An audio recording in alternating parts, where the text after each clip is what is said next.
Bismillahirrahmanirrahim. Assalamualaikum warahmatullahi wabarakatuh.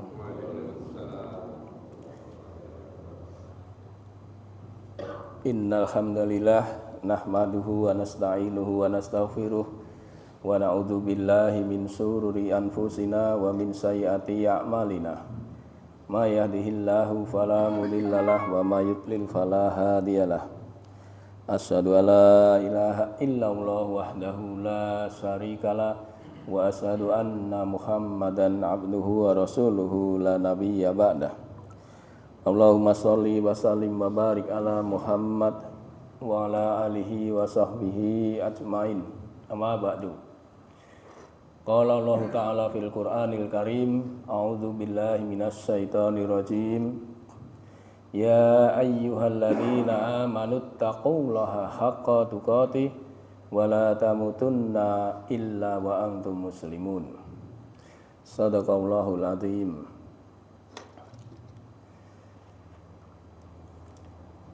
Pertama-tama dan yang paling utama kita terus bersyukur kehadirat Allah Subhanahu wa taala yang telah melimpahkan nikmat kepada kita semua. Maka kewajiban kita bersyukur atas nikmat tersebut. Salawat dan salam semoga tercurah kepada junjungan kita Nabi Muhammad Sallallahu Alaihi Wasallam dan insya Allah sampai kepada keluarganya, para sahabatnya dan sampai kepada kita. Jamaah subuh Masjid Anas rahimakumullah, pada pagi hari ini giliran saya menyampaikan tausiah, kita berdiskusi yaitu dengan judul Dialog Allah dengan 4 golongan. Barangkali jamaah udah pernah dengar ya? Pernah ya Pak? Yang pertama itu ada 2 golongan besar Pak. Masing-masing golongan dibagi 4. Yang golongan pertama adalah orang yang dikasih hujah sama Allah.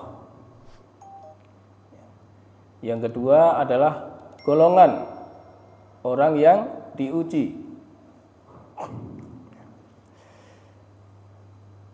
Nah, ini golongan yang pertama yang dikasih hujah itu ada 4 yang kelak akan ditanya oleh Allah. Nah, 4 golongan ini siapa saja? Golongan yang dikasih hujah ini siapa saja?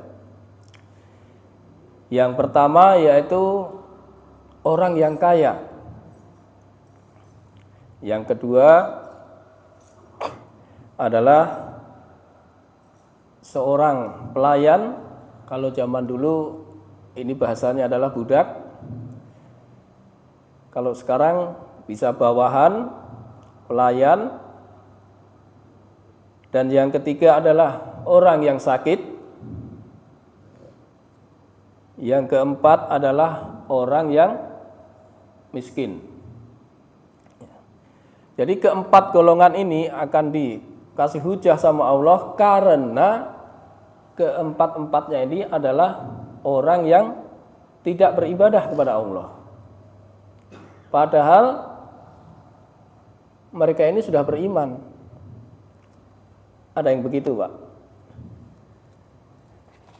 Orang ngaku beriman tapi nggak mau ibadah. Ya. Jadi imannya hanya di lisan saja. Dia tidak mau melakukan ibadah kepada Allah Subhanahu wa taala. Padahal orang yang dikasih hujah sama Allah ini sudah diperingatkan. Banyak ayat-ayat di Quran yang Allah peringatkan. Di antaranya adalah di surat Ibrahim ayat 31. Yaitu Allah berfirman, A'udzubillahi minasyaitonirrajim. Qul li ibadiyalladzina amanu yuqimus sholata wa yunfiqu mimma razaqnahum sirran wa ala biyanatam min qabli ayyatiya yaumal la bai'un fihi wala khilal. Katakanlah kepada hamba-hambaku yang telah beriman. Ya, jadi orang itu telah beriman. Hendaklah mereka melaksanakan sholat, menginfakkan sebagian rezeki yang kami berikan secara sembunyi atau terang-terangan sebelum datang hari ketika tidak ada lagi perdagangan atau jual beli dan tidak ada lagi persahabatan. Jadi jelas tidak mau sholat, sudah diperingatkan, tidak mau berinfak. Jelas semua sudah diperingatkan. Karenanya sejatinya hidup adalah menanti. Menanti apa, Pak? Menanti giliran kapan kita pulang atau kembali. Masalahnya kan kita tidak tahu nomor antrian jadi ya. Nah ini karena kita nggak tahu, kita diberi kesempatan, maka mari kita gunakan kesempatan ini untuk beribadah kepada Allah Subhanahu wa taala sebagai bekal untuk menghadap ilahi Rabbi.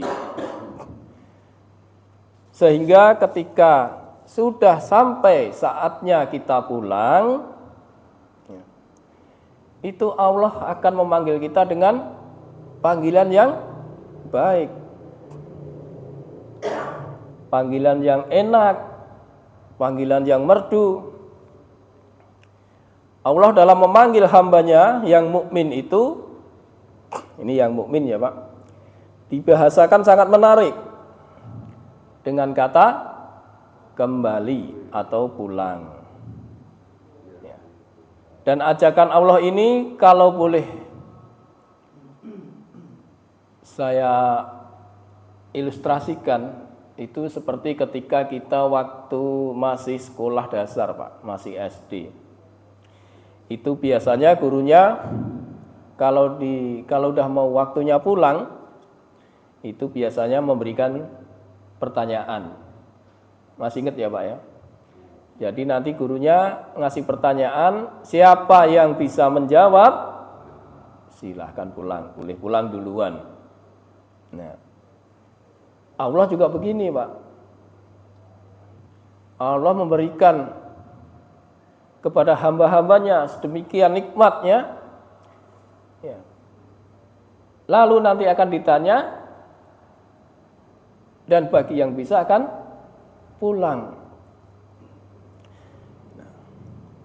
Nah, anak yang cerdas dan punya keinginan, pasti dia akan menjawab pertanyaan gurunya.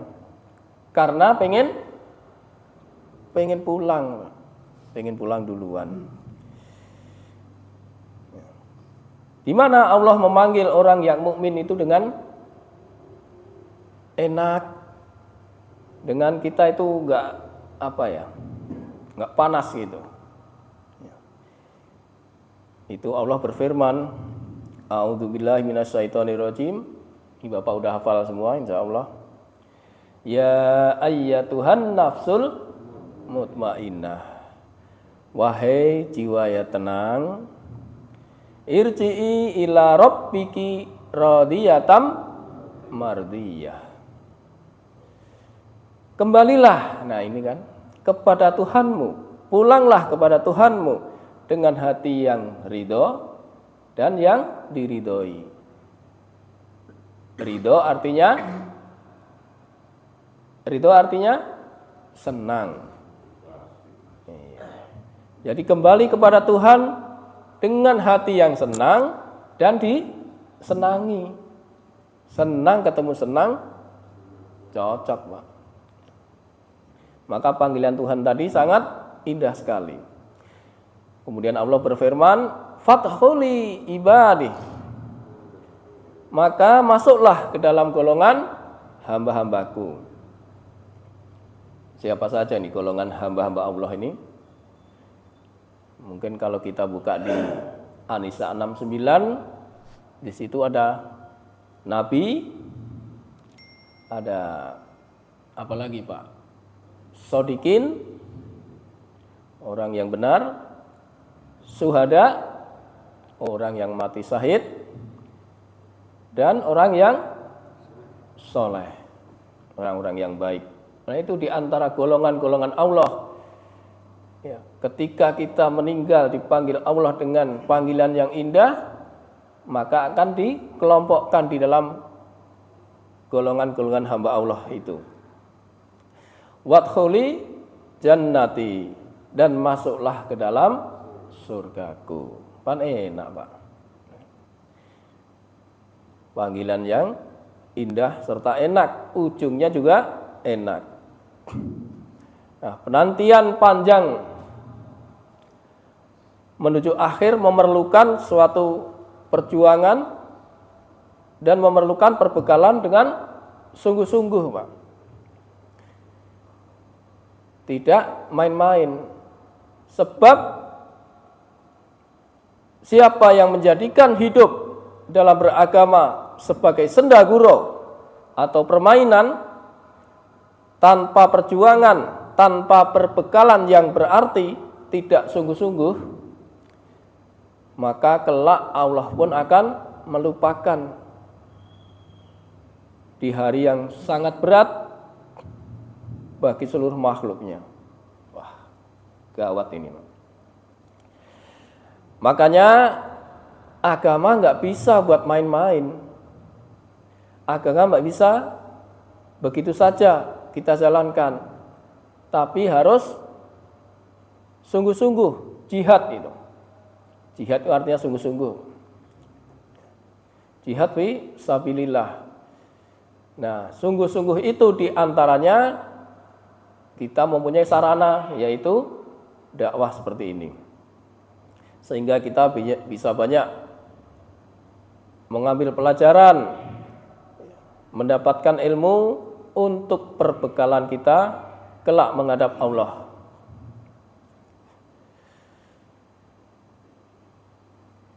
Karena di dalam surat Al-Muzammil, ayat surat ke-73 juga Allah sebutkan, Wadhkurisma rabbika watabattal ilahi tabtila. Dan sebutlah nama Tuhanmu dan beribadahlah kepadanya dengan sepenuh hati. Berarti harus meresep gitu ya Pak, kita dalam beribadah itu. Harus sungguh-sungguh. Sebab kalau enggak, resikonya Allah pun akan melupakan. Maka kata Allah apa? Waskurni askurkum waskuruli wala takfurun. Maka ingatlah kepadaku, aku pun akan ingat kepadamu. Bersyukurlah kepadaku dan jangan kufur dan jangan ingkar kepadaku. Ya. Itu adalah peringatan dari Allah sebagaimana telah disampaikan kepada orang-orang yang mukmin. Sehingga jangan sampai ada yang membuat agama ini sebagai permainan, sendaguro, sehingga dampaknya nanti Allah akan melupakan. Ini repot kalau udah dilupakan Allah. Pasti repot, Mak. Karena tidak ada penolong nanti di hari kiamat itu selain Allah Subhanahu wa taala. Nah, orang-orang yang seperti ini maka Allah kasih hujah. Nanti Allah kasih argumen di mana orang-orang yang tidak mau beribadah kepada Allah, padahal Allah kasih kesempatan yang banyak, tetapi dia pun melupakannya. Maka sebagaimana sabda Rasulullah SAW, pada hari kiamat nanti Allah Subhanahu wa taala akan berhujah dengan 4 orang atau 4 golongan. Siapa saja Pak? 4 golongan itu Yang pertama adalah Allah berhujah kepada orang-orang kaya dengan Nabi Sulaiman. Kemudian yang kedua, Allah berhujah dengan para hamba sahaya, para bawahan, para pesuruh, dengan Nabi Yusuf. Dan yang ketiga, Allah berhujah kepada orang-orang yang sakit kepada Nabi Ayub alaihissalam. Keempat, Allah berhujah kepada orang-orang yang miskin, yang fakir dengan Nabi Isa alaihissalam. Maksud hadis tersebut adalah yang pertama, Allah akan menampik alasan orang-orang kaya pada hari kiamat dengan sosok Nabi Sulaiman alaihissalam. Siapapun tahu, semua kalau kita pernah mendengar kisahnya Sulaiman akan tahu berapa kekayaan Nabi Sulaiman, Pak. Nggak ada yang bisa ngalahin. Sangat kesohor. Sebagai Nabi sekaligus penguasa terkaya di muka bumi. Kekayaannya sangat melimpah. Bahkan luar biasa, Pak. Sangat megah istananya juga. Kelak orang yang malas beribadah padahal diberi kekayaan itu, sebagai ujian kekayaan itu, maka Allah akan bertanya. Allah bertanya kepada hambanya dari kalangan penguasa dan orang yang kaya. Apa pertanyaan Allah? Mengapa sewaktu di dunia kalian tidak beribadah? Mereka berkilah, kami sibuk. Kami sibuk ya Allah dengan kekayaan dan kekuasaan, dengan alasan mengurus ini itu. Namun Allah berhujah, adakah kekuasaan yang lebih besar dan adakah kekayaan lebih banyak dari kekuasaan Nabi Sulaiman alaihissalam? Maka orang itu bengong, Pak. Karena apa? Walaupun kekayaan dan kekuasaannya begitu besar, begitu banyak, tapi Nabi Sulaiman tidak pernah luput beribadah kepada Allah. Jadi seharusnya dengan kekayaan itu dan kekuasaan itu menambah taat kepada Allah Subhanahu wa taala. Harusnya begitu. Tapi kita bisa lihat semakin orang kaya, semakin berkuasa, malah semakin arogan. Semakin jauh dari Allah. Nah, ini nanti akan dikasih hujah sama Allah. Akibatnya para hamba dari kalangan penguasa dan orang yang berharta tidak bisa menjawab pertanyaan Allah, alias bungkam. Itu yang pertama. Yang kedua adalah Allah menghujah para hamba sahaya atau para pesuruh atau para bawahan dengan Nabi siapa tadi, Pak? Dengan Nabi Yusuf alaihissalam. Pertanyaan Allah juga sama. Mengapa sewaktu di dunia kalian tidak beribadah? Mereka menjawab, ya Allah, kami ini bawahan, kami ini budak, kami ini hamba sahaya yang harus mengurusi para majikan, para tuan-tuan. Sehingga kami tidak sempat untuk beribadah kepadamu. Maka Allah menghujah orang-orang tersebut dengan Nabi Yusuf. Sesungguhnya hambaku Nabi Yusuf berada dalam kekuasaan penguasa Mesir dan istrinya. Namun dia tidak pernah mengabaikan perintah dan tidak pernah meninggalkan ibadah kepadaku. Seberapa sibuknya beliau ini, tetap ada kesempatan dan disempatkan untuk beribadah. Akibatnya orang yang seperti ini tidak bisa berargumen kepada Allah. Kita lihat kalau zaman sekarang banyak pegawai atau pekerja, terutama ini kalau di restoran, Pak, itu susah sekali untuk meninggalkan pelayanannya, Pak, sehingga dia harus berkorban tidak beribadah. Itu banyak sekali. Tetapi nanti dihujah orang yang seperti ini tetap bagaimana Yusuf, sesibuk-sibuknya Nabi Yusuf alaihissalam, tapi dia tetap bisa beribadah.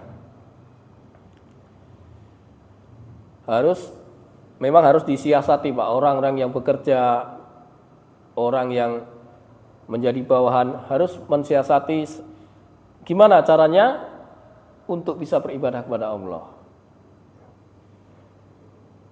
Itu yang kedua. Yang ketiga, Allah menghujah kepada hambanya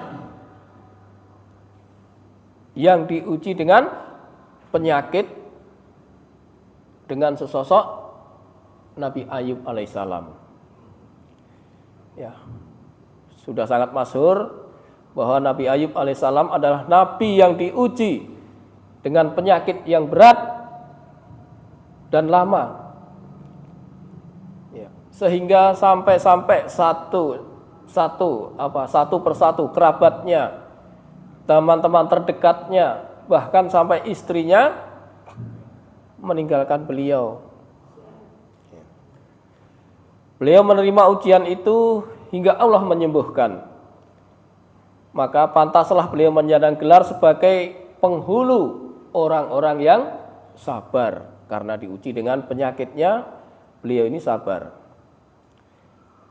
Nah, orang yang diuji penyakit, orang yang diuji dengan sakit, ini kelak Allah akan hujah.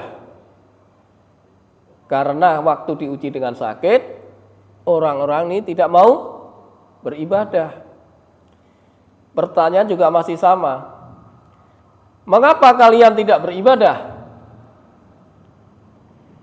Ya, padahal Nabi Ayub alaihissalam itu saya kasih penyakit yang sangat berat dan sangat lama.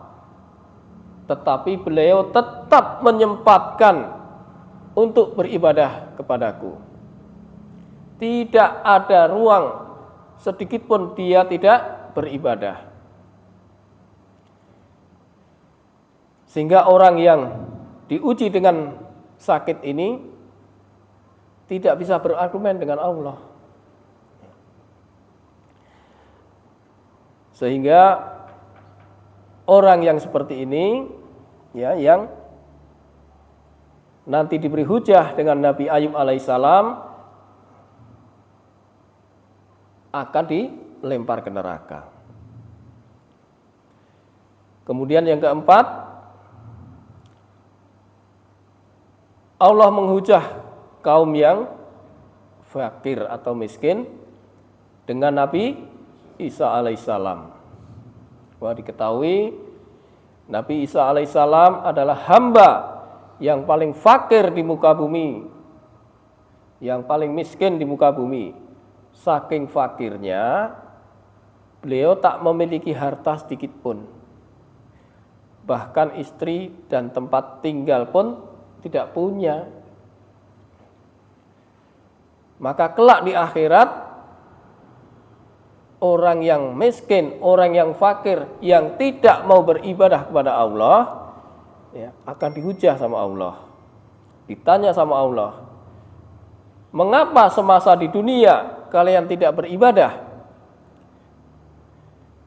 Apa jawaban mereka? Kami tidak punya tenaga, kami lemas dengan kefakiran kami ya Allah. Kami tidak bisa apa-apa, sehingga kami tidak mampu untuk beribadah kepadamu. Maka Allah menghujah mereka, tahukah kalian hambaku Isa alaihissalam yang paling fakir di muka bumi, saking miskinnya dia tetap beribadah kepadaku, tidak pernah sedikit pun melalaikan kepadaku. Sehingga orang-orang seperti ini sama akan dilempar ke neraka. Jangan sampai kemiskinan menjadikan enggan beribadah. Karena orang miskin itu juga punya banyak untuk bisa beramal soleh selain dengan hartanya. Bisa berbuat baik, tidak selalu dengan hartanya. Dalam suatu hadis Nabi SAW bersabda, ada orang-orang miskin datang menghadap Nabi SAW. Mereka berkata, orang-orang kaya itu pergi membawa derajat yang tinggi dan kenikmatan yang kekal. Mereka sholat sebagaimana kami sholat. Mereka puasa sebagaimana kami berpuasa. Namun mereka memiliki kelebihan harta sehingga mereka bisa berhaji, mereka bisa berinfak, bisa sedekah. Lalu Nabi SAW lantas bersabda, maukah kalian aku ajarkan suatu amalan yang dengan amalan tersebut kalian akan mengejar orang yang mendahului kalian dan dengannya dapat terdepan dari orang yang setelah kalian, dan tidak ada seorang pun yang lebih utama daripada kalian. Tuh, kesempatannya luar biasa ini. Kecuali orang yang melakukan hal yang sama seperti yang kalian lakukan. Apa itu? Yaitu engkau bertasbih, bertahmid dan bertakbir di setiap akhir sholat atau kapan saja ada kesempatan, sebanyak 33 kali. Hanya cukup apa tadi Pak? Bertasbih, terus bertahmid dan bertakbir. Subhanallah, alhamdulillah, Allahu Akbar. Sudah 33 kali, itu amalannya akan melebihi orang-orang yang kaya tersebut. Demikian 4 sosok yang dijadikan hujah oleh Allah di hadapan hamba-hambanya. Ini disarikan oleh kitab Nasail al-Ibad karya Syekh Nawawi. Itu adalah 4 golongan yang dikasih hujah karena tidak mau beribadah kepada Allah. Kemudian kita kepada 4 golongan. Yang kedua yaitu golongan yang diuji dengan tuli, kemudian dengan kebodohan atau idiot, kemudian pikun, dan orang yang hidup di zaman fatrah. Apa Dik? Fatrah tahu nggak Dik? Orang pesantren nih. Sudah sampai? Zaman fatrah itu adalah zaman kekosongan Nabi. Kan dulu dikisahkan itu antara Nabi Yakub sampai Nabi Isa sampai Nabi Muhammad kan jauh sekali itu ya, ada kekosongan Nabi itu. Nah, orang-orang itu diuji oleh Allah dan ditanya oleh Allah. Yaitu yang pertama orang yang tuli.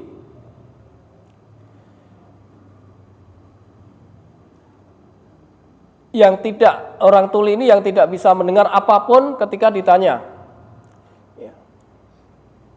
Ketika dia di dunia tidak bisa mendengar apa-apa. Maka Allah bertanya kepada mereka, apakah Islam sudah datang kepadamu? Mengapa kamu tidak beribadah? Ini dua pertanyaan Allah ini kepada orang yang tuli. Orang tuli tersebut menjawab, Islam sudah datang. Namun aku sama sekali tidak mendengar dakwah Islam. Gimana aku mau mendengar orang aku tuli, katanya. Siapa yang membuat tuli? Padahal Allah sendiri yang membuat tuli. Ini antik nanti, akhirnya antik, Pak. Baik, singkirkan dulu orang tuli ini. Kemudian yang kedua, orang yang ya boleh dikatakan idiot ya, agak kekurangan. Pertanyaannya juga sama. Apakah Islam sudah datang kepadamu? Dan kenapa kamu tidak beribadah kepadaku? Maka orang yang idiot tadi menjawab, benar, Islam sudah datang kepadaku. Sementara anak-anak dan kerabatku melempariku dengan kotoran. Ya karena orang gila kadang-kadang kan dilemparin gitu, Pak. Ya. Gimana aku mau beribadah? Wong badanku najis terus, Pak. Karena dilemparin kotoran. Ya, akhirnya orang singkirkan dulu. Kemudian datang orang yang ketiga, yaitu orang yang pikun. Orang yang pikun tadi juga ditanya sama Allah, apakah Islam sudah datang kepadamu? Dan kenapa kamu tidak beribadah kepadaku? Apa jawaban orang yang pikun ini? Ya, Islam sudah datang kepadaku. Tapi gimana aku mau beribadah? Orang aku tidak paham, tidak mengerti. Sehingga kalau aku beribadah malah kacau. Karena pikun. Maka singkirkan dulu. Kemudian datang yang golongan yang keempat, yaitu orang yang hidup di zaman fatrah, yaitu di zaman kekosongan Nabi. Apa jawaban mereka? Ya Allah, belum ada seorang pun utusan darimu. Artinya tidak ada dakwah Islam. Gimana aku mau beribadah kepadamu sedangkan aku tidak tahu, belum ada orang yang mengutusmu. Baik, maka singkirkan dulu. Dari keempat ini, yang tuli, yang idiot, yang pikun, dan yang hidup di zaman fatrah ini, Allah tetap mengambil janji kepada mereka bahwa mereka semua masuk ke dalam neraka. Waduh, nggak tuli nggak bisa mendengar, Pak. Kok nggak diberi rusuh, nggak diberi keringanan? Begitu juga orang yang idiot, orang yang pikun, orang yang belum mendapatkan dakwah. Lalu Rasulullah SAW menegaskan, demi Allah yang jiwa Muhammad berada di tangannya, andai mereka masuk ke dalam neraka itu, tentu mereka akan mendapatkan api yang dingin dan keselamatan. Api dingin, Pak. Nah, inikah keringanannya. Bahwa mereka nanti, mohon maaf nih, seperti Ali itu, berdasarkan hadis ini, boleh jadi dia dimasukkan ke dalam neraka yang dingin. Nah, itu orang yang seperti itu. Sekarang kita bayangkan, kita renungkan, bagaimana dengan orang yang normal, Pak, yang nggak mau beribadah kepada Allah. Akan sangat berat, Pak. Tapi tadi masuk neraka yang dingin dan keselamatan akhirnya tetap dimasukkan ke dalam surga. Tapi ini sebagai peringatan tentunya, Pak. Bagi orang-orang yang normal tentu. Nah, kenapa sih semua harus beribadah kepada Allah? Karena Allah sudah firmankan, wa ma khalaqtul jinna wal insa illa liya'budun. Tidak aku ciptakan manusia, jin dan manusia kecuali untuk beribadah. Itulah tadi janji Allah. Siapa yang tidak mau beribadah, pasti Allah akan hukum. Karena itu, bagi orang-orang yang diberi kenikmatan yang luar biasa daripada orang yang tadi yang diuji Allah itu, maka manfaatkan dengan sebaik-baiknya. Karena kelak kita nanti akan mempertanggungjawabkan semuanya. Semua akan dimintai pertanggungjawaban. Jadi tidak ada alasan bagi kita semua untuk berargumen kepada Allah. Entah ketika kita diuji sakit, tetap aja kita tetap beribadah kepada Allah. Toh si sakit kita rata-rata enggak lama, Pak. Enggak seperti Nabi Ayub. Ketika kita tidak bisa berdiri, maka dengan duduk. Enggak bisa duduk dengan tiduran dan selanjutnya semua dikasih tahu. Sehingga tidak ada alasan untuk tidak beribadah kepada Allah Subhanahu wa taala. Tidak bisa kita mencari-cari alasan walaupun kita diuji dengan kekayaan, tapi justru kekayaan itu jadikanlah untuk lebih taat kepada Allah. Sehingga kita terhindar dari hujah Allah. Ya, saya kira itu aja yang bisa saya sampaikan pada pagi hari ini. Mudah-mudahan ada manfaat bagi kita semua. Mungkin ada diskusi, ada pertanyaan pada hari ini.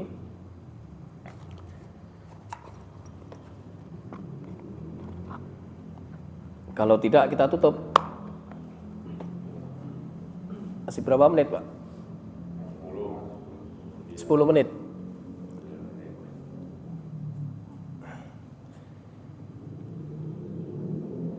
Kita tutup kajian pada pagi hari ini. Ya, kita membaca kafaratul majlis. Subhanakallahumma wa bihamdika asyhadu an la ilaha illa anta astaghfiruka wa atubu ilaik. Billahi taufiq wal hidayah. Wassalamualaikum warahmatullahi wabarakatuh.